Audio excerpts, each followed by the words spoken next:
themselves down south there that they were able to just unload on everyone. And of course, they never have to hold back with their ammo, Vicky, because they take, I don't know, 10 minutes looting at the start of the game. I'm sure they've got a gold bag each by the time they get there. That's right. We saw gold massive in one of their hands. We saw the gold G7. I said the lack of ammo they had on the G7 was negligible, right? Because he's going to be using the Sheila anyways at the end zone like that.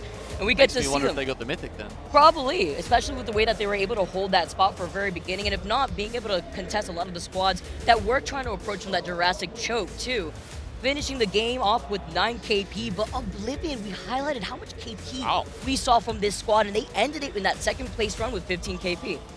Interesting. So Oblivion there, you can see, oh yeah, Blinksa. Certainly a name that I feel like we've been hearing more in the last year or so. Nano and Reed's are slightly more tenured, but it's Blinksa, the one who really takes the limelight here with 2k damage and 5 kills. And look at Koifo's damage, by the way. 2.7k damage in that one game alone with that 6 KP that we were talking about. It was just letting that Sheila ring through the lobby there. Huge looks here as we take a look at our heavy hitters. Reeds with 7 KP. Funk highlighting LG2 and their positioning for a while, was able to get 2 revives with Blinkster with the 7 assists, but it was Koifo with a lot of damage in that second game.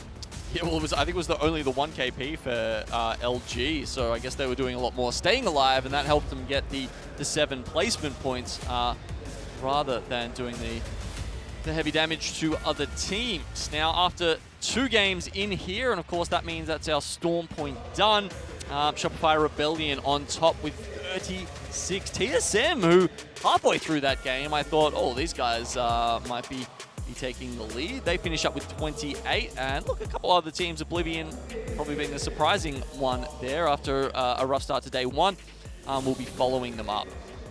It's crazy to see how in that last game, having so much of that KP, Shopify still being able to patiently wait to see if they have the opportunity to take that dub, has now elevated them after 2 games alone. It was kind of the TSM Falcons game that we were seeing between game 1 and game 2. Even Burrows picking up that last KP onto Falcons when he was able to take out Hao when he was trying to hide. And then eventually, before they were fully set by the 3 members of both squads that are waiting for them across the canal. Really good looks here from both teams. I mean, LG didn't seem to have any chance in that final circle, right? I'm not surprised they didn't get the kills there because it was just 2 teams, obliterating them. But I am surprised they didn't pick up any more than that one earlier on because they did have a fairly central spot there. Other teams like 100 Thieves around them and seemed like they should have some angles, but not able to convert sometimes, but you still can be happy with the 8 points. It's better than average for a game. Hey, it's still amazing to also see the way that our teams have been able to adjust onto Storm Point. That's 2 games down, a few more games to go here as we make that transition onto World's Edge. Don't go anywhere. We got some more Apex Legends coming to you for Game 3 on the other side of this break.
chill. Get him top, get him top, get him top. Play slow, chill, go on, Should chill, have gone high. chill, Mike, give me up, play slow, pop in one.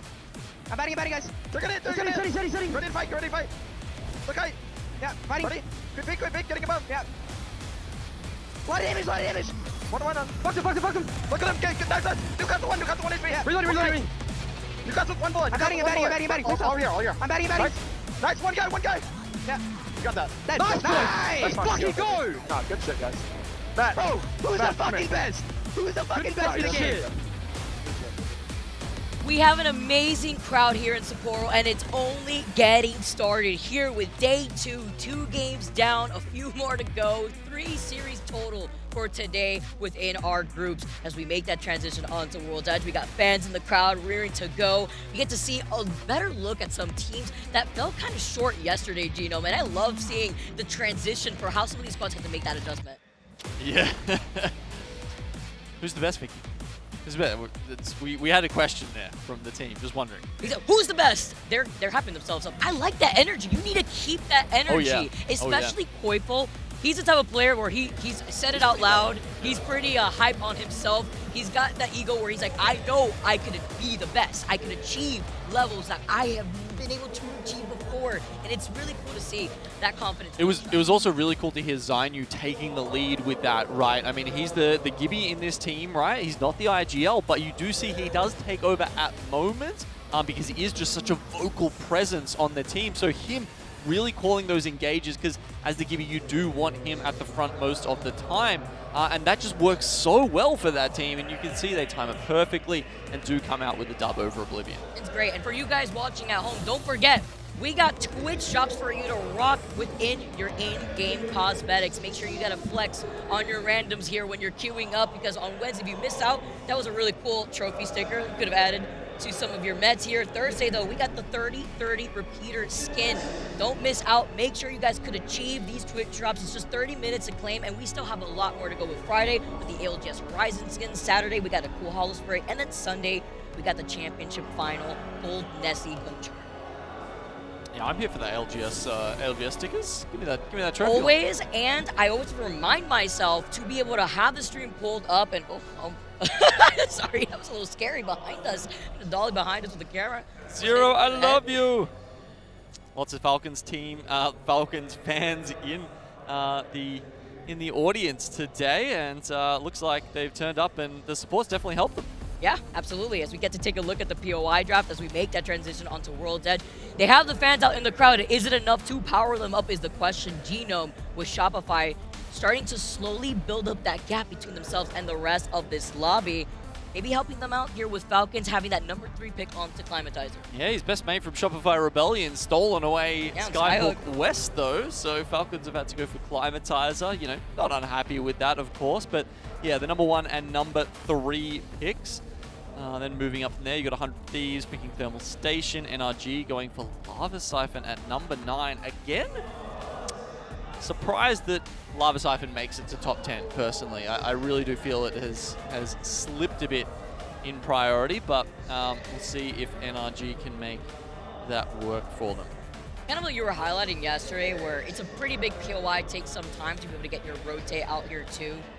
And I'm trying to see how you're going to be applying some of these rotates with the circles that we've already witnessed onto World's Edge. But like you mentioned, Shopify being able to maintain Skyhook West, splitting some of that loot, where by Skyhook West, they also usually split drop on trials, going to be able to get even more information there too for deciding where they want to rotate.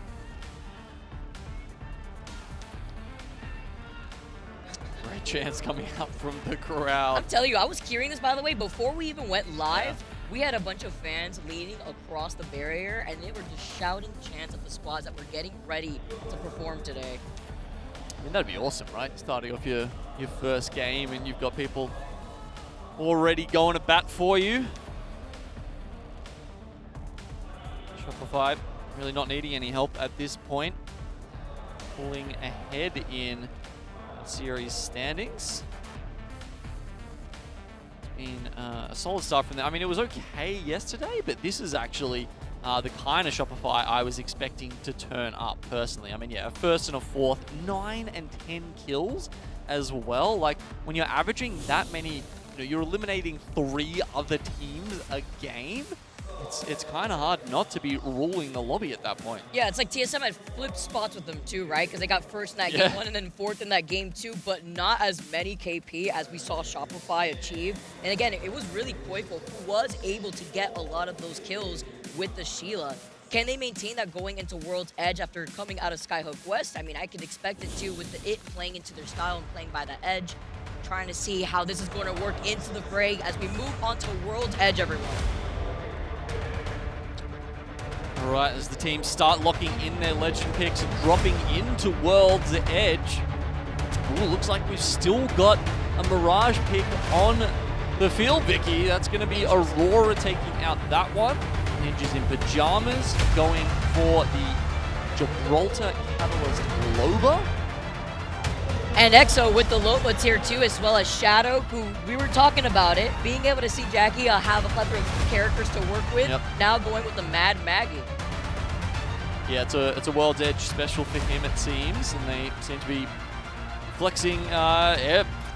Is it every map they're playing a different legend at this point? It might be. We'll have to see as we get to E-District if they do pop it back as well. But yeah, we have just slightly veered away from those 100% pick rate combos of Gibby and Newcastle now. And something that we've been seeing from Aurora, right, has been able to split some loot from Skyhook East, but this time seeing that Shopify is playing split up, trying to make sure that they can take some space, while Ninjas is going to be able to prioritize getting the loot out of that Vault 2.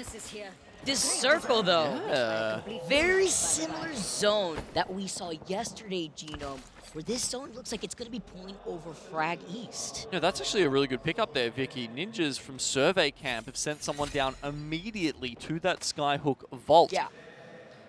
And from what I understand of the game mechanics, the loot tick paths are set, but they don't necessarily spawn in the same place every time you load into the map. So I'm fascinated to know whether they see a loot tick and they're like, oh, okay, this time I'll go for it and then I can get into the vault straight away. But of course they've got the Loba, so I guess this time they can just guarantee it and get those first 2 pickups. You love those changes where you land immediately with 99% on that black market and you immediately book it to try to collect. Yeah, that's not something you could do before. Exactly, so you get to use that black market to steal some loot from that vault tunnel before getting right back together with your squad that is taking up some space in Survey. They also have that ring console there too, the Evil Harvester that they could pick up leaving south side of Grandma's house and in Survey.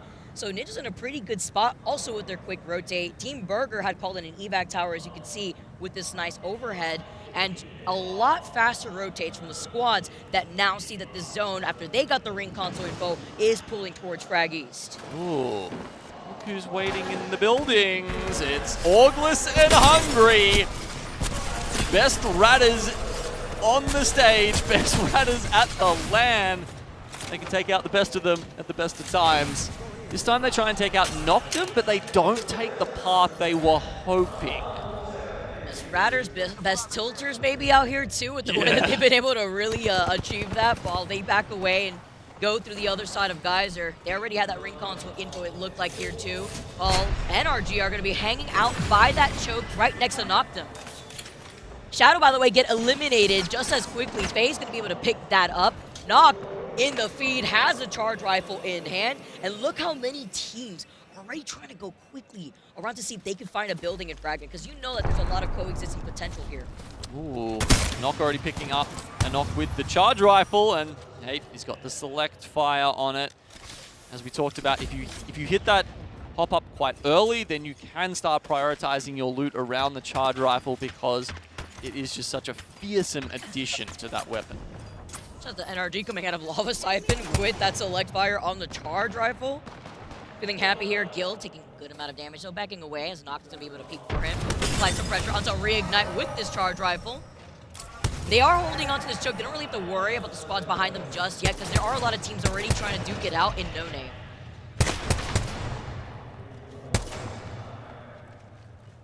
Well, once upon a time, I'd say there's only a few cells to Fun's name, but in the support meta, that's all you need. Good gatekeeping position here, NRG. Yeah, you can see they do know where the zone is, so at that point, you can just play on top of this choke and know that at some point, someone's probably going to have to push into you, and if they don't, they're going to have to go and stick around someone else who's probably sitting in one of the other chokes. So Reignite, they do go west, taking the lava route towards Monument. Meanwhile, ALGS and Hungary have moved on to a different building in Ghost Town, and Noctum and Oblivion following up behind them in the Geyser. Taking our time looking at Gaming Gladius, who were able to get that Volt loop from Stacks and Big Mod too before they start rotating north side of Big Mod. And as they are going to be able to go in from Big Mod, perhaps through Geyser, where we saw a lot of the action earlier. We know that Oblivion were waiting. They're probably going to meet up with NRG on the approach through that choke. A lot of teams have already been able to find some space within Frag East. FaZe are now on the rotate, and right next to them is Shopify Rebellion sitting at those G7. Ooh, JMW. All right. Immediately forced to pop up out there. And yeah, sitting up here, Shopify are just letting them have it. Not so much as the isolated fight that they'll think, though. FaZe is not in a good position here, even though they were able to get some early KP onto Shadow earlier, because they are looking at Shopify, but right on their 6 is Aurora looking to 3P.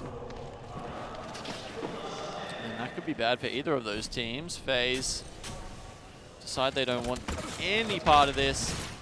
They've got another mobile tack shield to come back up, and even with the red armor, still at risk here from the scouts of Aurora. One or two scout shots there would have got the nog. You saw the blood splatter too. He already lost out on his shield, clenching as he's running away. Aurora, they see, okay, that was a really good call though from FaZe to say when they needed to rotate. Being aware of, all right, this is taking too long. Aurora's coming up from behind us. They end up moving forward, but Shopify don't want to let this go just yet. They want to keep taking this fight to FaZe. Yeah, they're going to chase these kills. That's what they've been doing all tournament long, Vicky, and it's working out for them. As we mentioned, 19 kills so far in this series, and we're only 2 games in. That's what I like to see here. The Sheila out from Koi. You see if we can take an angle, but FaZe do not like this spot. They are backing away, still trying to run it towards Monument with Shopify right on their tail. Spending the Gibby ult, by the way, just for that, just so that way they could try to get that space. Was it worth? I mean, they were able to get away in time. They're looking to try to take up maybe one of these buildings, north side of Monument. But this circle could easily just continuously keep pulling towards that south side, which is what I'm expecting. Yeah, like a sigh of relief for FaZe Clan as the zone does pull upwards, pulls up towards Monument. I mean, we did see the tricky zone yesterday that stumped people as they all had to flood into Fragment very late into the game. I think this one's a little more to the northwest and therefore more chance of it being a Monument zone. So FaZe will take up one of the northernmost buildings and hope they're not too far from the action. Shopify, meanwhile, are looking for a Stausch up at Epicenter, and they may find it in the form of the Falcons. Ooh, a team that has taken their time on rotating out of the overlooked side of the map here, but Shopify backing away, seeing where that next one may be going, while Falcons looking overhead. Most of the congestion is on that Frag East side, close up to that streamer building. Oblivion have lost out on Blinks here. We were highlighting him as a player just in that last game. Now forced to play this out as a duo. ALGS and Hungry are pretty hungry, feasting on his death box right there. They were able to take up that building there too. He's trying to force that out. Well, they were also originally trying to hold up some of that space. Yeah, you can see Henchman rocking the overshield right now. There was that critical moment in the last game when we had that great listen-in with NRG, and you heard Nocturnal actually call out. He said, Guild grabbed the purple armor, right? Because he was the only one left on blue. They had some armor swaps down on the ground. And Guild, I don't know, was he didn't hear the comm or maybe it was just too chaotic, doesn't grab it and goes down first. And I was just sitting there wondering, like, that 25 shield might have made the difference in them being able to stabilize versus losing their lives. So, Gaming Gladiators, they're hoping maybe to get rid of someone else in this game. Let's have a listen in with them. 40 on the ramp up. It's Castle, he's gonna ult on them. Insta as well. He's getting fucked by charge rifle. Wait to do something. He's here. I'm gonna give you ult him. Wait, he's knocked. Yeah, push up. They give me ult to us. They fucked off. They're crossing to him. Look, naded. Yeah. My give you ult on them. I'm leading it. I'm pushing up. Stun. Someone's I'm taking angle. Okay. I'm with you, 2 seconds. Moving now. Grapple one on me. Dead. Nice. Give it down, I think. Okay. Win. Yeah, I don't have ult now. care, because another team can take this spot and then we're in a bad spot. Just go RV side, go RV side. Going over side, going over side. Just chill, we're good. I'm trying to loot, I'm trying to loot. Give me run this way or? I got third. Can you swap? I'm taking Yeah, this. I'm batting. I'm taking on me.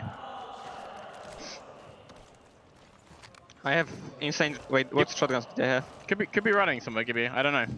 He can. Hold back, Team Burger from a distance, by the way, grieving 100 Thieves. You could hear it in the Concrete Gaming Gladiators where they saw that somebody got knocked from 100 Thieves, and that allowed them to take up this position, to get aggressive with them, and now 100 Thieves is forced to play this out as a solo. While Team Burger with the charge rifle, you could see it from them trying to actually pressure out Gaming Gladiators, just trying to show their presence, and they're right next to a Mythic bin, by the way. Yeah, I was about to say, it was like the game was like, nice shot, man. Have a Mythic bin. For free. All right, it's the BOGO deal that Team Burger definitely likes to sit on here. Cloud9 also right next to them too, but it's to be expected with so much different buildings for a lot of these teams to coexist in. Seeing where that next circle is going to be pulling right here too. LG in one building, Ninjas, EXO on the outskirts here, close to the train tracks inside that building. They had already set up the black market. We know that there was a 2 Lobas that we saw earlier too. Okay, so this is more like the park area. It's around that little construction crane area that's in the middle of Monument and Fragment. Get to see some action here off the streamer building. Zipline as well. Nasky is going to be able to get that finishing blow onto Sykes. They're trying to reset, taking 2 different angles. Nobody's trying to look at this to try to 3-peat instead. Ninjas being one of the squads to be with that Loba, EXO being the other. That's why we saw those 2 black markets, but separated here and coexisting in these different floors. Yeah, I mean, at that point, you can pop syringes till your heart's content. Yeah. You've got a Loba, and meds are free now. Love that here. Ninja's going to be able to get that loop, but still, even with the duo playing above them, they don't want to overextend. Not trying to give an opportunity for another team to just walk up for free in that building. LG call it quits and try to back away, try to see where they could go instead. They don't be sitting ducks here. Ninjas dropped down because this was inevitable, right? Ninjas were looking to see where they may have gone. They could hear their footsteps. LG have already exited out of the building. I wonder where Cloud9 are. Are they underneath in the museum part right now? We've got Team Burger up the top. Jen just hiding within a crevice as the rat for 100 Thieves while his perpetrators just walk up behind him. He's been studying those rat spots for sure. That actually does look like a nice little getaway there. Here's Aurora there underneath as well. And yeah, it was Team Burger up on the top. Cloud9 also nearby. These are all going to be, I think, good staging spots to start moving towards that final zone. No one picked up the Mythic bin because there was no opportunity to do so. A lot of teams were within the area. They had already used Dome, and now Aurora are the ones to pick up this Mythic bin while Team Burger are right on top of them. Yeah, I mean, you can always just commit a bubble for it, right? How do they always get away with it? I think it takes, it's either like 10 or 11 seconds, I think, to open the Mythic bin. Minimum bubble time is like 12, so you can guarantee it. It's just that teams will know you're there, and they will try and focus you once the bubble goes down afterwards.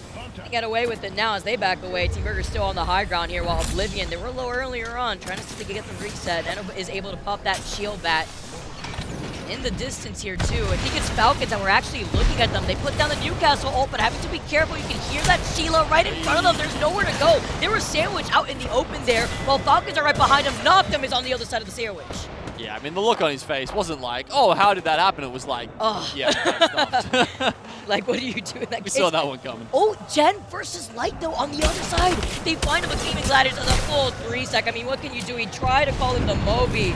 Jen trying to run for his life. They still haven't killed him, by the way. I don't understand how he still is able to get away from Gaming Gladiators, as they were trying to look for him originally as the last straggler from the squad. I see him just pumping out those mid-range massive shots, which, look, He got unlike away. the shotguns of old, you know, can hit you for 15, 30, 45. Does appreciable damage at that point, but yeah, he's doing a pretty damn good job by himself right now. Slippery Gibby. Only Jen, though. Only Jen. He's still in that building. Gaming Gladiators are still trying to find him. Looks like they're literally chasing Jen, and he's trying to force EXO to look at them. He's making all this noise, gets away from Gaming Gladiators, and now is slowly approaching the chaos that is right up in front of Ninjas, who are holding the top of the streamer building. Ah, they finally find him. They finally find him. GG, we're chasing after him, and they find Jen. It was light to pick up that KP. Interesting spot to have the black market up there. Seems a little bit exposed, but working for them right now. Why is they aren't taking more time? Currently, Aurora out of zone alongside FaZe as they are going to be able to approach from right behind them. See the pings? Where they try to see what they could do. The charge rifle is a problem. 9 Impulse, though, being the Mirage. Nice new changes. Going to be able to have the Phoenix kit so that way he can extend that invisibility. See all the gold scouts they picked up from that mythic bin. Okay. Do they get to use them, or do they just donate them straight to Cloud9, who's on top of them? Keep an eye on that while GG go up against EXO and Ninjas in Pajamas here over at Streamer. And Ninjas were the ones on height here too originally, while EXO were playing off that low ground now. Gaming Gladiators out in the open, having to be careful on how they're going to play from the backside of that Streamer building. Because if they try to approach from the train station, that's where Orclus and Hungry and Noctum are fighting. Zero Tenacity going down 16th. Aurora do stabilize there, but EXO, I don't know if they can. Oh, it was actually Nasky who had gotten that pick first with the Kraber onto EXO, but they don't want to give up that height still. They want to be able to see if they can find GG without giving up that high ground. Too much tension between the three teams, though. They're getting knocks, but they can't afford to fully commit because they know that the third team in the situation will go down and get even further stuck into them. Team Burger playing from the height up here have had a good position. How much have they converted off it? Not at all. Haven't got a kill yet in game number 3. Well, Verhos picks up 2 more KP. LG get eliminated now as Team Burger finally move forward, trying to avoid being in C9 and Shopify's line of sight, but Team Burger moves out on 1 completely. C9 capitalizing. But you can just see all these teams are having to move out of Monument. They've got nowhere to go. The teams in the train station are currently the safest. They won't have to go anywhere. But what the, like 7 teams up there at Monument, just exactly, they're shaking their heads, they're wringing their hands, they don't know what to do. This is such an open final zone, Gino. The only thing you really can work with, you don't want to rotate too early because you're still in the line of sight of so many squads, but it's that fence line by the respawn beacon to the south of Falcons that I'm looking at. We've seen final zones like this before. Little to no cover, Aurora get eliminated, now Gaming Gladiator looking to extend. Okay, fights within the train station happening now. GG able to take it slowly. The bottom level here is not that great, especially with not closing in on them from every angle. Zone also closing in right behind their back, but they're still safe on the sliver of themselves playing by the stairwell. Where can they go? So many nades, the bombardment coming in, the pressure, the Sheila on top of it. They need to put in that pressure on now. EXO move up here, and this is so many teams just congested in the train spot. Ninjas here, EXO, Gaming Gladiators, and waiting in the distance has knocked them.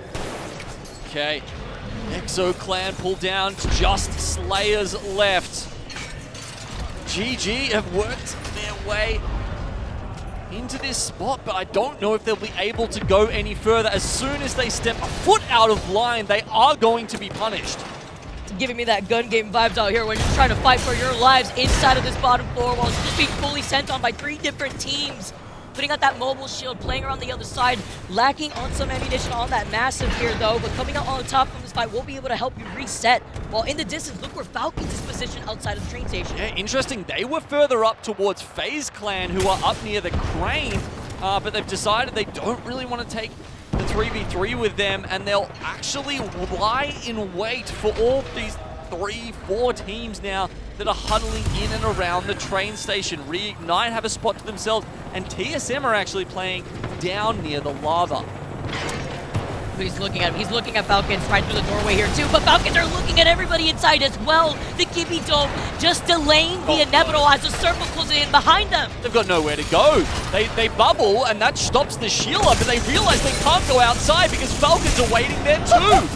Welcome to the chaos. Welcome to the Newcastle Rampart meta as you move up. How patiently with the massive cleans up EXO. It was inevitable. It was a nail in the coffin, but it was what so many teams were forced to play under. with the circle closing in, Ninja still on the outskirts, Noctum still alive. But GG is still alive. They actually found the corner inside. They're going to play it for as long as they possibly can, maybe eke out some placement points. Meanwhile, FaZe Clan have tried to take down Reignite. They have successfully dealt with TSM, and they want this whole side of the map to themselves. And Falcons is trying to clear out the entire southeast side of this zone. Reignite FaZe on the opposite side, taking this fight, has now allowed the teams from the east to move up. They take them out. FaZe Clan get eliminated. Falcons, though, lose out on Waltzy. They're going for the rest, but the engagement starts as Falcons have to look at Noctum, who were able to get the reset, by the way. Reignite movement, the bombardment's coming in from the skies.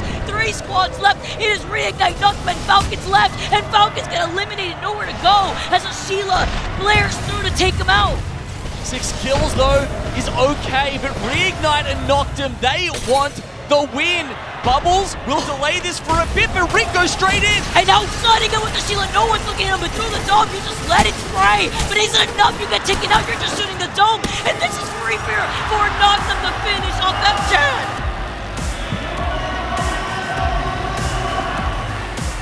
Noctum played that so well.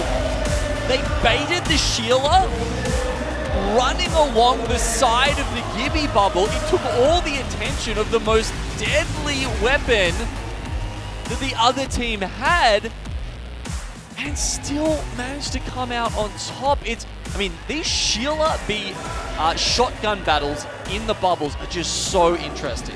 You know what's actually crazy from this run? What? 18 kills, almost 6,000 damage. Gino, I saw in the feed, Ninjas get 2 picks off of Noctum, but it was the chaos inside the train station.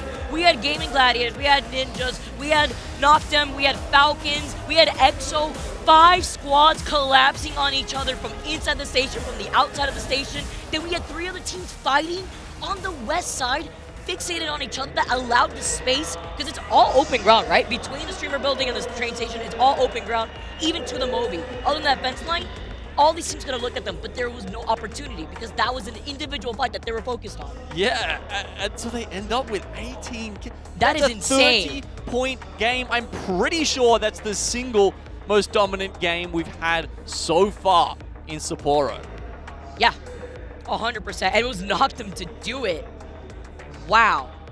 Well, maybe they're back on their way to the finals lobby once more, because they're certainly looking good for the winners bracket, picking up 30 points in a single game. I mean, that's what you kind of want out of a series, maybe just a tad more in order to walk into that. All right, let's have a look at our top 3 here. It was a canny play by the Falcons to sit outside and just snipe those teams as they were coming out. Only nets them a 3rd place, though. Reignite did well on the outside, but it was Noctum spreading the kills and the damage around, a full team effort as it would need to be to reach the heights of 30 points in a single game. You know, the crowd has been pretty wild when it comes to seeing a lot of their favorite players on there. But I say that in a way where it's kind of like ramped up and very respectful there too. But at the very end of that match, I was hearing the crowd going crazy as F-Chan was the last one alive, trying to just roar through with that Sheila. But look at this, Shopify still holding on to that #1 spot, but tied with Team Falcons with 37 points. This is actually so congested in total because Noctum now sitting with 34, TSM right above them with like a 2-point difference here. Anything could happen going into that next game onto World's Edge. I mean, and that's just another feather in the cap of EMEA. I mean, obviously they've got Attenum, the South American import for them, and then the other 2 British players that they have on their team. But it's just it's intense. It's crazy how well the European squads are performing in this land. Don't sleep on EMEA. That's all I'm going to say. Do not sleep. Noctum also waking up, right? It took them a bit of time between day 1 now going into day 2 to really find that. And maybe it just takes that 1 game. It takes that 1 game and a massive game at that to start saying, you know what, we could absolutely find ourselves here. We could feel that we could build up that momentum, especially if you find yourself get 18 total kills on World's Edge is insane. Nuts. Crazy. We still have a lot more action. I want to hear more from the desk guys. I mean, what were your thoughts going into a game like that? Noctum, 18 total kills? I mean, we talk about this all the time. Like, you can never count any of these teams out because when you have one pop-off performance like that, suddenly everything is shaken up. And like you were saying, Vicky, they still have another World's Edge performance to go. So, I mean, I can't wait to see what happens. We've seen so many squads that we didn't even get a chance to highlight out of nowhere just dominate their lobby, and this is why groups is so crazy. Everyone knows how important it is to get a good seeding spot for your POI draft, and that's what ends up breeding these types of results in these matches. But welcome back to the desk, everybody. We've got Jumba, Jayhawk, and Zephyr here to break down everything after those first 3 matches, and I kind of want to go back to this because Noctum, 18 kills, Jayhawk. I mean, talk to me about this squad and that type of a performance here for the first half of the series. I think they're a team that are a little underrated. I don't think a lot of people are fully familiar with their game, but at the same time, we saw them in Germany have these kind of pop-off moments. They're absolutely capable of it, and they're relatively new when it comes to their LAN experience. And so I do wonder if that experience in Germany, making the finals lobby the way that they did, does that breed them into a situation here where all of a sudden they've learned, they've grown, they've had an evolution of their own playstyle to now maybe they can pop off even further. Yeah, absolutely. I mean, we talk about how important any LAN experience is in general when you get to this level of a global competition. Something is working for them right now. But let's take a look back at all of our final circles, how we got to this halfway point in the series so far. First match out the gate. Jumba, talk me through these final moments. Yeah, we get a bean zone here, which, you know what, with these compositions, it's typically open space, but we got 7 teams going into the final circle. It could have gone anywhere. We got Falcons, we got Shopify Rebellions, both picking up tons of kills. You see them racking it up, you think, are they going to be able to close it out? Are they going to be the ones to come out on top here? No, there's teams like C9 who come from Cenote. They're still there, and they got the same Sheila going crazy until Verholz, as we're seeing right now, lets it sing. He kills everyone here. He ends up taking out Falcons in the end, coming out on top, but we ended up having 4 teams with double-digit points here, which that's pretty rare. We don't see that often. Yeah, it was really, really top-heavy lobby here for that first match. And you know, you heard the crowd going crazy when it was TSM versus Falcons there for those final moments. Everybody loves to see these storylines coming together. Really strong performance, but then we go into match number 2, Jayhawk, and you were very happy with this one. I did pick Shopify Rebellion to win this group, so seeing them win this game was pretty great. I do have to give a shout out to Oblivion. They had 15 kills in this one, were slaying the lobby, but in the final game, ultimately Shopify just had the better positioning. Coming from Launchpad, they were able to just hold that southeast corner of the map and just did such a great job gatekeeping. Then all of a sudden you have Koifel with Sheila. That's such a scary thought. Zainu on the Gibby creates the space. He does go down a little bit early here, but I talked about his comms earlier. Some of the best comms in the game. He was rattling off information to his teammates, and when Koifel has a Sheila behind that, it's just open season. He just mows down the lobby. MT comes in with a Newcastle wall to boop him into the open space, and they get the win. And you know, that's what they were hoping for the whole time based off their position, just waiting for everyone to step right into all of that chaos. And then we just saw it play out here, Zephyr. I mean, Noctum, these final moments were exactly what they wanted. Exactly what they wanted here, but on the other side of it, a delivery from Reignite that maybe says, maybe we should tone down the Sheila just a little bit there. Knocked out almost immediately with a quick reset there. They did a great job playing around this really late bubble, right? Because had that gone out any earlier there, they would not have been able to get this full reset. And then more importantly, stepping into the other side to play the more micro-oriented take, that splits the fight in half for Reignite, who originally were at an advantage. I mean, so far, 3 matches in, the numbers are insanely high, and it's even better reflected by our kill leaders. You were just mentioning, Jayhawk. Koifel here, 12 kills. Verholz, 12 kills. I mean, they both have 12 kills, but Koi also has 6,000 damage in 3 games. That's kind of nuts. Averaging 2K a game is pretty crazy.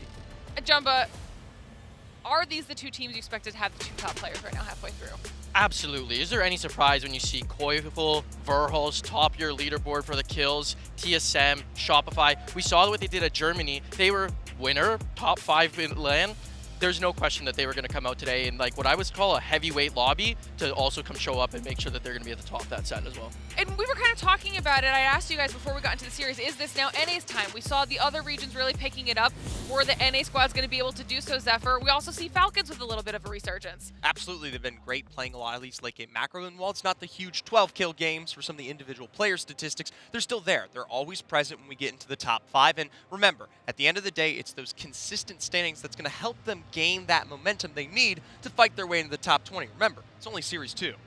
Now, we've been talking about the numbers a lot, right? And obviously, all things competitive are important here when it comes to ALGS champs. But this is the first time we have our entire community here in Japan. So we decided to have a little bit of fun with our players and figured what better time for them to start learning a little bit of Japanese. So let's see if anything was lost in translation. 皆さんこんにちは、ゆきおです。今日は欧米の友達にいたずらしちゃいます。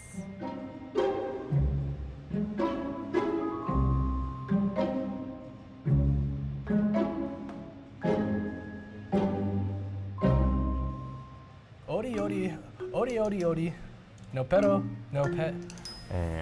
俺より、俺より。あ、yes, yes. Okay, hold on, give me a second. 俺より俺のペットの方が可愛いよ。おー、かわいいよ。可愛いよ。Yes. 可愛いよ。俺より俺のペットの方が可愛いよ。Oh, yes. So good. 優しいやつは結局勝てないんだよ。勝てないんだよ。Yes. 勝てないんだよ。Yes. 優しいやつは結局勝てないんだよ。Perfect. リンゴとバナナを食べるのが好きです。あ、いや。Okay. リンゴとバナナを食べるのが好きです。Perfect. Good. 牛さんが桃だって。Does that sound okay? Yeah, good. 牛さんが桃だって。Good. Thank you. I teach. Okay. Yes. プリプリ3枚と2ヒットだぜ。Yes. プリプリ3枚と2ヒットだぜ。Yes, perfect. プリプリ3枚と2ヒットだぜ。Oh, Is it good? good. Actually, Yukio has something he needs to show you. Oh no, me? Yes. Oh no. Are you proposing? Look this. No. Oh, okay. Yes. What is it? More? Okay. First. Oh. Yes. What? Same me. That's what I've been saying? Yeah, same. You're so funny. Thank you so much. Yeah. Oh my god. Have you seen my pets? No. No? But I think you are cute. Me? Yes. I think. Oh my god. Thank you so much. You're so sweet. I love you. What is this? Read this. Okay. Is that what I just read? Yeah. Nice guys finish last. Yeah. It's not true. No, true. No. Oh. Yeah. In Japanese. Oh. I didn't even realize. 食べて Tabete is eat. Eat. Yeah, I was like so confused. Like, why is there banana in here? No, you guys did a good job of like hiding it, but I was just confused. What is this? Yeah. Same me. In Japanese. Mumu says the gal. Yeah. I had no idea. I'm like 0% understanding Japanese. This means I hit a fatty summit. I was thinking, I don't recognize any of these words. That's messed up. Yeah, That's messed up. no promotion. I gotta get you back then. Surprise. Oh, yeah. You know, out of all the things that we got in that, I actually think that Nasky could have used his now acquired Japanese while he's playing in these games, Jumba. I mean, he's probably the guy who would scream that at the top of his lungs, or while he's standing up from his seat, just going, I hit a fatty thermite. So it'd be the perfect thing for him. That was awesome, and I think definitely educational for some of our players. They're now that much more ingratiated here in Japan. Absolutely love being able to see the personalities there. I also kind of want to see how our casters are feeling about that. Did you pick up on any additional Japanese? Was that helpful for you at all, Dia, Graceful? It was an experience for me, Graceful. You seem to know most of this already, actually. Yeah, tiny bit, you know. played a little bit of ranked with some Japanese players in other games as well as Apex, and pick up a little bit here and there. How many times did I like to eat apples and bananas come up in the Oh yeah, that one never came up. It's only armors, cracks, and directional. That's the one that I wish I remembered the most. I wish to pull that out in more games and just tell people that it means I hit a fatty thermite. That would be really entertaining. Now, we've got groups A and C. We've already seen the first 3 games of it, and fortunately for us, Graceful, we're going to be returning to the map that we just saw, World's Edge, once again to, well, take the next step in the journey of these squads. It's been a very exciting opener, as I predicted TSM, so I was very happy with Game 1. Shopify Rebellion had Jayhawk celebrating the green room, and Noctum had us both discussing, you and I, about the merits of an endgame fight, because it looked for a while like Reignite were going to win it, and Noctum did manage to turn things around. Reignite should have won. Somebody just fed. That's it. It's pretty straightforward. But yeah, zone ending a little bit south of Park always makes me happy, because I feel like those zones they're kind of played out the same way it's been since back in the day, and I like recognizing the zones a little bit and having fun. Yeah.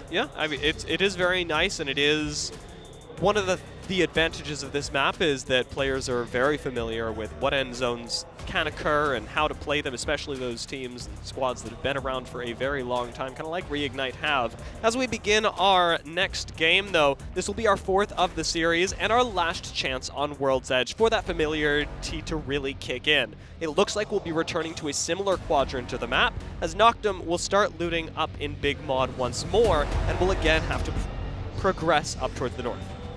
Yeah, I mean, getting started, looting up, Noctum as well going into the zone has a pretty fast rotate actually. It depends, because mod teams normally, they play, I think that might be the one POI that people play the most differently. Because, if you see Skyhook, especially Skyhook West, all the teams play the exact same way. They super late on edge, and then they, at most they mid-speed rotate. But mod, however, vastly different. I've seen teams play fast rotate from there, I've seen teams play super slow. But I feel like it mainly depends on which teams are in the lobby in your macro, because you don't really want people to have the same macro. At that point, you're just risking the cost of running into them mid-speed and getting caught in the 3-pit, etc. Team like Ninja's very different macros. They're making a quick move out, or at least one of them is, hey Zane, to move out of the Skyhook area. It's interesting how far Ninjas have spread out, and I think they're making really good use of the Loba in order to do that, and the ground that she can cover, the safety that she has to get a little bit of additional loot, and in this case, pick up some loot from the vault, which will be really important for the rest of the squad. Yeah, seeing Loba in action actually makes me happy, because she's one that hasn't really had a lot of actions overall across all the splits and seasons. But now that she's got super buffed and she's really strong, I'm happy to see that, because she adds a whole different layer due to the fact that she speeds up your loot. Even now they're kind of 3-man splitting, but if you play her from one POI together as a team, you actually cut your loot time by 90%. It's crazy. You just drop the black market, immediately head out, and it's such a refreshing to see Loba in action, essentially. Yeah, I because you can get so much value out of the ultimate, it's a little surprising to see Ninja still playing Loba out of a place like Survey Camp, because you do spread out so much, and they really have used the mobility more so than the ultimate. What we saw in their previous games was them getting a lot of late game utility out of the ultimate, and especially now the unlimited heals that you can get, going really well with the support meta. So curious how that'll continue working for them. I do expect that it will continue working, because there's still a lot of value that can be extracted from a Loba, especially in an end zone that continues to pull us up further north, where there is quite a bit of cover. Yeah, definitely with the unlimited heals now that you can just rip all the cells and ammo as well. As long as you get set up in a proper spot. I feel like it's kind of counterintuitive for them specifically, since they have been playing fast rotate and getting stuck, but maybe, they're just hoping that we'll stick to our game plan, just add this a little bit more resources, and it'll work out, But on the opposite side of things, Team Burger getting into a bubble fight already. Will they commit or not?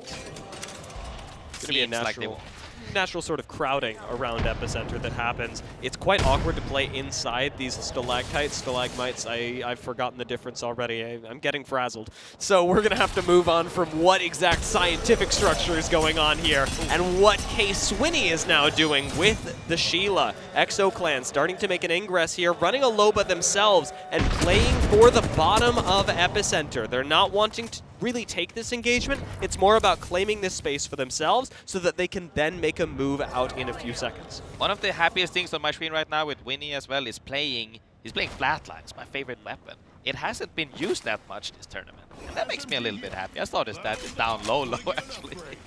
It is nice to see the flatline. It's tough. Like, flatline is in a really weird position. A lot of guns are in a weird position. Yeah. It's kind of like the G7 versus the 30-30 that we were talking about yesterday, where 30-30 is a good weapon, yes, but if you have the option, you're going to pick up a G7, and I think that a lot of the flatline discussion sort of feels that way with the Nemesis, where why would you pick up a flatline if you can pick up a Nemesis? So a lot of teams now doing that by necessity, maybe selecting a few different things. Team Burger going to select a cart early on to play. This will bring them pretty much dead center of zone for the time being. I'm actually a little bit shocked that I don't know how early LG got set up in that cart right there, but I would imagine, especially with its team comp, you would actually try to play both at some point.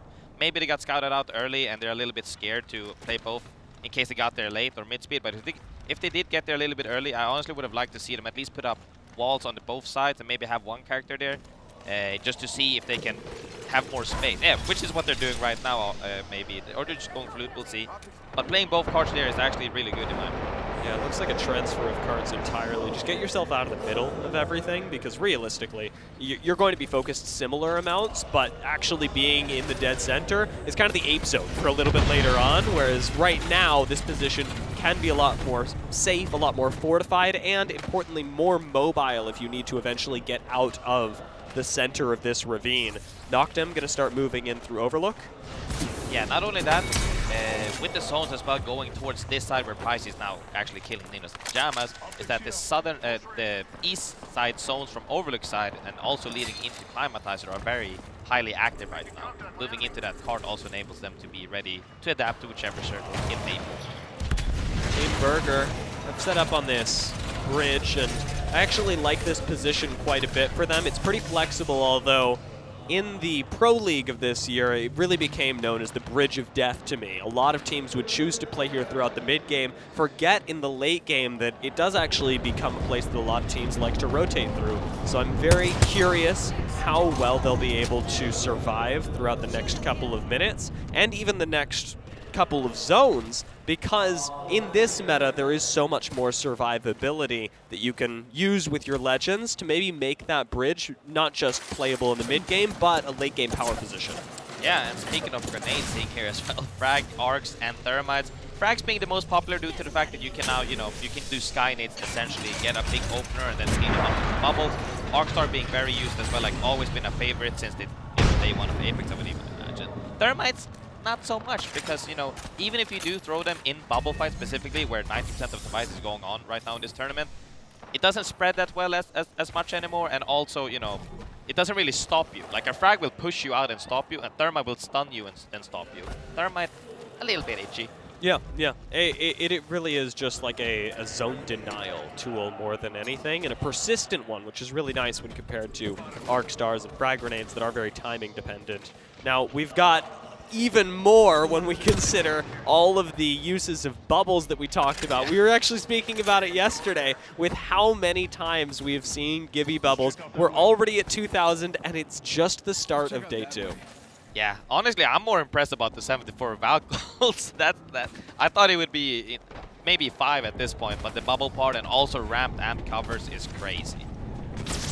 Yeah, you get a lot of opportunity to use that cooldown. Unfortunately, Oirain going to fall. That is a charge rifle from Sharky that takes him down, and it looks like Phaser showing up in the kill feed as well, taking a chunk out of EXO, who actually are not having too good of a day just yet. EXO, I expect to do very well in this tournament. The reuniting this year of Slayers and Swinny, I think, has brought a lot of consistency back to the roster. Yuta's very talented, but they have yet to really hit their stride in Japan.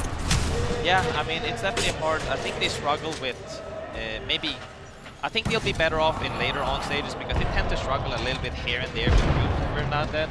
But they're definitely warming up, I can say. Noctem huddling inside this building. Just taking a brief respite. Now, there's not a lot of need to move from Overlook, so let's talk a little bit about what exactly is going on in Overlook. The zone could actually pull here. I think there are a lot of teams that will play here for this reason. Reignite really standing out to me as playing in the power position of a lot of zones like this. Yeah, playing this rock is super solid due to the fact that you just need to hold the north side because south is kind of covered by the building. Gaming Gladiator is kind of close as well, playing on what I like to call the platform, holding the high end, where the rotate is not that bad because the only thing you really have is the tower, but the obstacles in between makes it kind of easy, and with added, Gibby and Newcastle as well, that rotate into truck specifically isn't that hard, so that's nice. It'll be a while where other teams can still move into Overlook. There's a lot of space there, but over in Climatizer, things are a little bit more difficult. We've got 100 Thieves trying to make their rotation into the northmost building, and Timmy is going to just barely survive, now having to hit at that.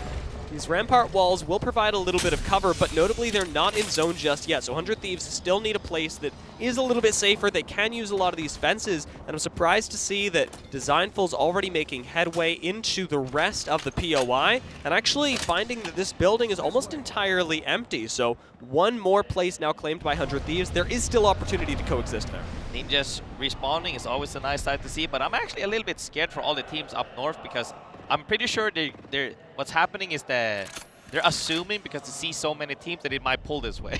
I'm pretty sure, because only a few teams went straight for Overlook, as we can see. Reignite and knock them as well are the only two teams there, actually. Everybody else opted more for a Climatizer pull. We'll find out shortly in about 25 seconds that, hey guys, it might not pull this way. And now they're going to get collapsed on because it's 20 teams alive, Dia. When you have 20 teams alive and you got to get past 10, 15, or maybe even just 5, it's really hard unless you have evacs, and evacs, when there's this many ramps in the lobby as well, it's even harder. And with Ninjas having just gotten a respawn, everyone's alive.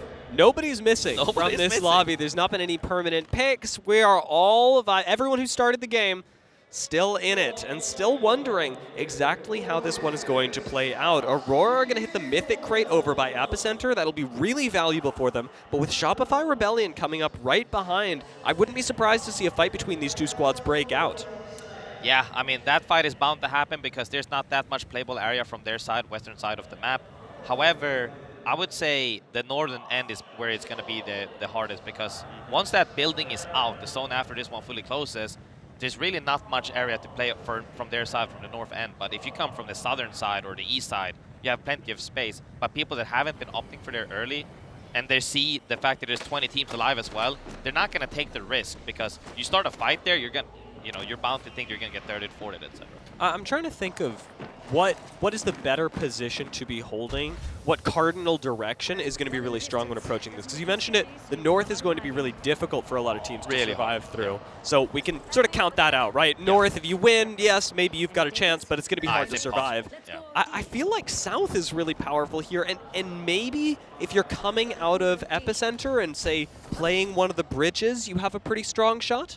Kind of also hard because, like, as you can see, due to the fact that there's lava everywhere, it kind of like points you towards a certain direction. You either go the bridge side, which will be congested, or you go next to the opposite side, smaller bridge, will also be congested. I think the absolute best side here is the eastern side, where you come from Overlook and you come by the mountains and the rocks, because there are crevices and areas where you can set up there and play properly. She's getting shot through the rampart walls. That was terrifying, and now there's no escape. 100 Thieves are coming up right behind you. Team Burger got jumped on very suddenly and with some pretty accurate mid-range shots, but they have reset. 100 Thieves need to take one as well. Timmy swings on forward. Sheila still in hand, but doesn't find any more purchase, and now 100 Thieves have inherited the Burger position. A much less vulnerable one since their backs are cleared out, but still one that they have to move from. Yeah, clearing out or not, there's still 3 teams lurking nearby. Energy was already previously on that bridge. Aurora lurking, coming in from the southern side. We'll have to see whether or not they can survive here, because there's so many angles where you can actually get poked out from here. And looking at poking out, they're already getting shot at from the front. 100 Thieves, actually with some cover from the bridge, managed to make this journey a lot easier than I thought it would be. NRG gave up control of the high ground in bridge that otherwise could have kept 100 Thieves in a very difficult position. As it is, Aurora are still looking at them, so 100 Thieves and Aurora may yet clash. And I'd like to see 100 Thieves sort of stay aware of that, where Falcons are fighting inside of Climatizer and taking out FaZe one by one. That is going to be all of FaZe wiped out, and FaZe are our first squad to be eliminated in Game 4. Yeah, that's exactly what I was talking about here. FaZe just got eliminated, Falcons there, and somebody even peeked. I believe it was ExoClan already peeked. And then there's the Energy that's lurking outside the house as well. Once this zone closes, it already started in chaoticness, but it's going to be even worse because now you're opting to fight other teams for their slots. With 19 teams still alive, it's still happening. Circle 4, 19 teams. We don't see this in scrims or in rank. Here it is on land. Oh, Burrows with the Sheila out. That is not something I'd want to mess with. Turns around, but cannot defend against the third party from Cloud9. That is Shadow 3690. Eliminated as well. But C9, the big beneficiaries of this bridge, one of the spots that we had talked about as maybe not being a power position, but still being one of those main ingress points into the next zone that is soon to be pulling us even further north. Yeah, and now we can see that, you know, as people hear these fights as well, they opt to rotate away from it. What was once considered really good and safe, which we talked about was the southern side, now becomes a little bit congested as other teams are like, oh hey, there's plenty of fights left away. Fights on bridge is now happening as well with Shopify. And they tend to disengage, which is fine. It's just a trade of cooldowns for right now. Shopify Rebellion, I think, looking for weakness, hoping to force cooldowns out. And it's a bit sad to see them have to use their own bubble as well in response. Because if you're able to jump down, force a fight, and a bubble out of the other team, but save your own, then you're in a much more powerful position. As it is, Shopify Rebellion have to give all that up. They leave 100 Thieves completely in peace, but there is still a promise that these teams are likely to engage, just not on their own terms, not in a 3v3. Cloud9 starting to move down into the ravine as well. We'll have to pass by 100 Thieves, Shopify Rebellion, ALGS, and Hungary. They're likely to get involved in one fight or more, and out comes the Catalyst Wall to make it all the safer. Out here in Climatizer, EXO, NRG, and Aurora all sitting right next to each other. Aurora thinking about picking a fight. They've got a Mirage to add a little bit of chaos, but for the moment, they're sitting right outside of this fence line and are barely in zone as EXO and NRG eat each other alive in Climatizer. Aurora are going to come right on over and finish both teams off. Yeah, they finished them both off, but Falcons right next to them as well is still super healthy. Aurora came in a little bit late. I was a little bit scared about that Newcastle wall being a little bit short as well. Didn't have that much space to breathe in, but they decided to say, hey, we just thirstiest fight and see if we can get some loot. Another fight happening right here with LG and GD as well, taking them out. And on that building specifically as well, you know, so much is happening at the same time. We can't catch all the action, but here we go. And here I thought they were going to reset. And here I thought it was going to be easy, but no, LG do go down. Adnam actually still going to be forced into a res as they're eating some poke from afar, but Noctem managed to stabilize for just a moment. Now they've got a position in the south end of the zone. They've got kills, but it may not be where they want to be, as ultimately you've got to still move further north. And seeing this house right here is what I was talking about as well. ALGS and Hungry, 100 Thieves as well. All of these teams are on around the same building. I think they're honestly within 50 meters of each other. 4 teams within 50 meters of each other. And it's not even like a building with floors. It's just like underneath the balcony and then on top of the roof and then inside. And they're all trying to get pokes from different sides, hoping that somebody starts the fight. As long as it's not them. And they want to, you know, join the fray and clean up the fight, hopefully. We got to look at Catalyst here as well. If you are wanting to exit this building without picking a fight, Catalyst is going to be one of the main ways to do it. Out comes a Gibby bubble from 100 Thieves, and just in the nick of time, they manage to at least separate themselves from the building. But where do you go from here? You're stuck in the open. You've got no defensive cooldowns. Now there's a Catalyst wall behind you. Now maybe there's a chance to move. Noctem is starting to make moves of their own, using the bubble, using every bit of cover they have available. But even this team still not in the zone. Reignite going to go down. That is a huge threat from the eastern side of the ring, now eliminated. With Noctem taking their place, it looks like a mirror of the last game. Noctem in control and still sitting pretty in this eastern side of the ring, but they've still got a long way to go with OAH right behind them. Noctem cannot afford to dip down and take out this squad just yet, but they're going to try. Yes, they are. Aurora are going to go down. Falcons are eating good tonight, taking out Aurora, and 100 Thieves are starting to fall as well. ALGS and Hungary fully taken out. Noctem committed to the low ground and now are finding out that they have very little else to do. GHS are on one player, and the ring is erupting into chaos as somehow C9 have all 3 alive on the outside of this RV and GHS huddle on the inside. Huge fight inside, you know, there's castle walls on the upside, on both sides. They also have the ult with the Sheila readying up right there. Knock, however, showing that the last game wasn't a fluke. Even though they went down, they have a billion kills pretty much. Falcons playing kind of safe here. Relaxing over at the tower, which is nice. And Zero Tenacity, who have been here from the very beginning, sitting all the way up in the north in this corner of Climatizer. Yes, they've collected a few kills. It hasn't been much, but now up against Falcons and whoever manages to survive between C9 and GHS. It's going to be C9. Goodbye, GHS Professional. Now it's a matter of who comes out on top of these 3 teams. Falcons are trying to push their luck. They get in there to try and eliminate C9, but it's not looking easy. And this is giving Zero Tenacity so much time to surround the cart. Falcons have got to be careful. C9 have got to be careful. But with Walled C down, it looks like Falcons are the ones who have made the biggest misstep. Zero Tenacity just waiting to see if they can be traded before they fully commit. Is completely fine. They're throwing nades, hoping that, hey, these guys are trading. They are trading, indeed looking to push in and join in here. They get a few downs here. C9 is trading. Shex gets a down already. It's in a 3v2 right now. 3v1, and it looks like they can actually close out the fight pretty easily. That was just a super clean up from Zero Tenacity. They had very little to do once that fight in the cart started, and Falcons had to know it as much as anyone else that committing into that cart was going to be the end of their game. I was very surprised not to see Falcons actually play for the win and instead play for second and still get third. I think they're actually, leading by quite a big margin right now. They have plenty of kills, good placement as well. They're just opting for, we're on a roll. Let's just, throw our mechanics out there and get some couple of kills. Feel even better so they can maybe snowball potentially more with momentum. However, certain athlete right there, I think that was a perfect timing because the timing is really hard to choose. Because when you're just looking to 3P the last fight, you don't want to go too early in case you get pinched. Because if sometimes your teammates don't swing the same window, one that ends up getting caught. Sometimes you swing too early, you get pinched.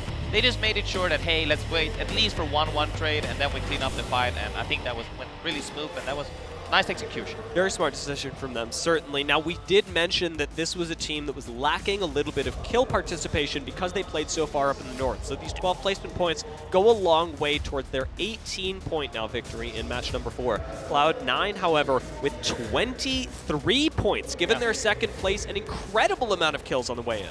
They came from that house that I was talking about where it was 4 teams around, and they just stuck to their guns. They were like, no, we're underneath the building, we're letting everybody else pass, and then we will be the last from our side, and we'll just see if we can, scrap up the kills, and kills they got indeed. Yeah, I like that you use the word scrap, because that is a big part of the identity of this team. Yeah. Cloud9, they like to play zone. They've been around for a very long time, and that's what makes them really powerful as a team, is that they're just very good at basically doing one thing, and that is sticking in zone and then being incredibly difficult to dislodge. They do that very well here. They actually play even better when you consider that they rotated out to the outside of the zone to clean up TSM and the fight that they took over on the bridge, and then re-rotated into the ring.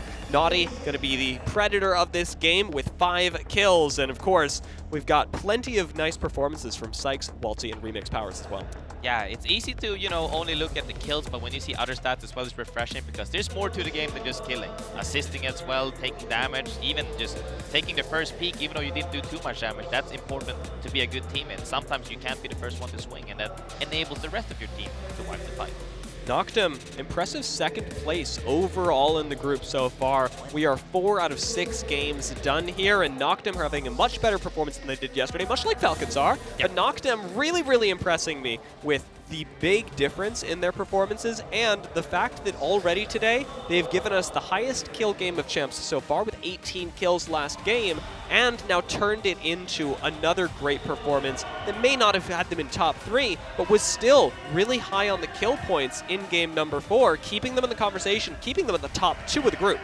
Yeah, I mean, it's actually a great start because now you're starting to ease into, we're on the second day right now, they're easing into, can we make it into winner's bracket? And that's a good start for sure. Like 2 games in a row back to back that are really strong. But what I'm actually happy to see is that NA has woken up in this set for sure. Like before yesterday, I saw everybody was a little bit down, a little bit so, but for this reason alone, we see all of them wake up really hard, and I'm so happy and excited because normally in lower brackets where people say, that's when they wake up because now they have fire under the butts. Yeah, well, the fire's certainly starting to be lit. I think some of that may be the heated toilet seats that we've got here. Yeah. Those are really helping, absolutely. We do have just a few more games left. In fact, 2 more on E-District that will be returning in a little while. We are going to take a short break, but we will see you on E-District when we're back.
Alienware, the official PC of the Apex Legends Global Series.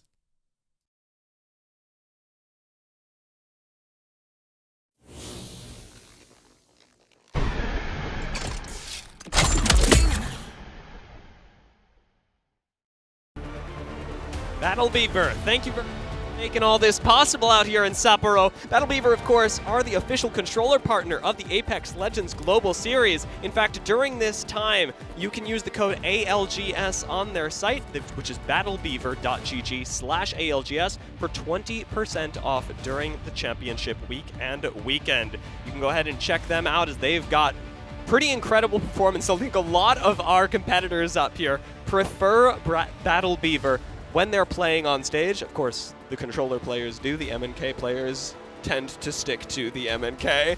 But Battle Beaver really providing a nice competitive edge for a lot of our players up on this stage. A competitive edge that we are seeing play out in real time here in Sapporo. I mean, we can use it as well. It's a little bit relaxing to do a little bit of challenges on roller as well. I like it. No, it's really great actually. I got to test it from Jay as well at GMW, and it was really soft. It looks really good. It is really good. good. Because I'm an MNK player, but my M and or K, not as stylish. I mean, yeah, no, I'm a diehard MNK player as well, but I think it's good to have the option too, because I think that playing on roller is actually more comfortable than playing on MNK, because you can, you have a little bit of leeway in your posture. Posture check is not as rough. You don't need your elbows on the table. And yeah, comfy. Did you swap to controller for a little while, a couple of years ago? No? Hell no. I don't know why I thought you... I think it was because I saw you 1v1 onset, and I figured that it must be a 1v1 between controllers. Oh, we're bringing this up. Yeah. I note that I have not mentioned a result, and I think that everyone would be displeased if I did. So I just remember it happening, and I remember absolutely nothing else. But I am going to say graceful is that we'll start talking about some winners here on the stage, because that's a safe topic for both of us. We've got E-District on the horizon, as that's going to be coming up for our last two games of the Groups A and C matchup. Now, we've got Team Falcons in the lead, which if you had told it to me yesterday, I wouldn't have believed. But Falcons have woken up on day 2 and chosen violence in a big way. Noctem as well have really shown up, and I am loving the way that Cloud9 are playing today. Yeah, I mean, E-District potentially is even better for some teams that haven't had as good macro, because like I said before, the macro on E-District is a lot easier than on other maps, due to the fact that there's more routes. There's not just one choke you gotta get through, but it's definitely a great side. But as you said, Falcons specifically, I think they've been in most end games, and I always see them in power spots, and that's probably why they've had such a good success. Now here are our drops for E-District as we move on to the map. One of the teams that I'm going to be keeping an eye on, that I'm actually expecting to do well, not just because I predicted that they'd do well today, is TSM. They were playing E-District very, very well yesterday, even up against Fnatic and some of the scrims that we saw, and I've liked their E-District so far. I think one of the challenges for them will be coming out of the north side of the map, being surrounded by NRG and Falcons both. Both of those teams do like a bit of an early rotate, but are very comfortable, very flexible in their playstyle, given how much experience they both got. Yeah, most definitely. I think that, even TSM had a good day, like I think many good timings and highlights from yesterday as well.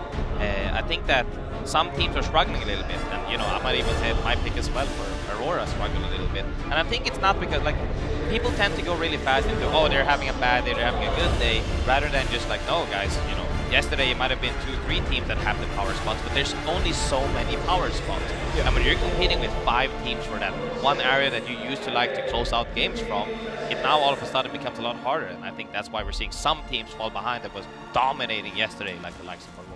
Yeah, and like you are so fond of mentioning in the green room, when you see a specific zone pull, a lot of times you can already start making conclusions about what teams are going to have good performances and not. Now, there is a lot of variance to that, but at the same time, you can already start to see the odds move and who they're going to shift in favor of depending on those first couple of rings. In this particular case, things are still pretty wide open, and a team like Zero Tenacity, who are playing out of Old Town down here, do have a lot of space in terms of how they'll choose to approach this ring. They are pretty close to round number 1. They've got some Evo on their rotation in, but importantly, they are going to be forced into deciding how quickly they want to play zone, what spot they want to bunker in, because they've got time to rotate into where we're eventually going, I suspect, around the north of Energy Bank. Yeah, north of Energy Bank, even if it did pull up through, it wouldn't matter too much because you'd still play the macro the same. A lot of the time where teams will start to struggle is when the macro has to change for specific areas on the map.